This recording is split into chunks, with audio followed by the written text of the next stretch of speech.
برطانیہ کے اندر نئے آنے والے اسائلم سیکرز جو ہیں، جو بوٹوں کے ذریعے، کشتیوں کے ذریعے یا گاڑیوں کے ذریعے ٹرکوں میں چھپ چھپا کر یا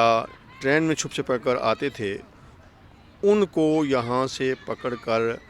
روانڈا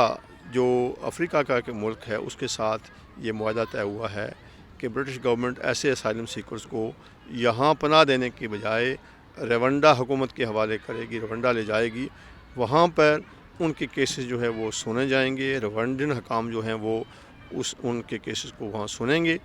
اور جن کے کیس کامیاب ہوئے اسائلم سیکرز کے کیس، ان کو روانڈا ہی میں پرماننٹ اسٹے جو ہے وہ دی جائے گی۔ برطانیہ وہ واپس نہیں آئیں گے، بلکہ وہ رہتی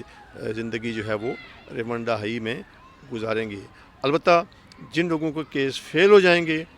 ان کے ابھی تک کوئی پتہ نہیں ہے کہ ان کا کیا حشر ہوگا، ان کو واپس کہاں بھیجا جائے گا یا ان کا کیا بنے گا، یہ ابھی ان کلیئر ہے۔ روانڈن حکام اور برٹش گورنمنٹ کے درمیان معاہدہ جو ہے وہ طے پا چکا ہے، اور روانڈن حکومت نے اس چیز پر رضامندی ظاہر کی ہے کہ وہ برٹش اسائلم سیکرز کو وہاں ڈیٹینشن سینٹرز بنا کر کے وہاں رکھے گی، اور وہاں ان کے کیسز جو ہے وہ سنے جائیں گے۔ البتہ یہ ہے کہ انٹرنیشنل ہیومن رائٹس آرگنائزیشن جو ہیں وہ سیخ پا ہیں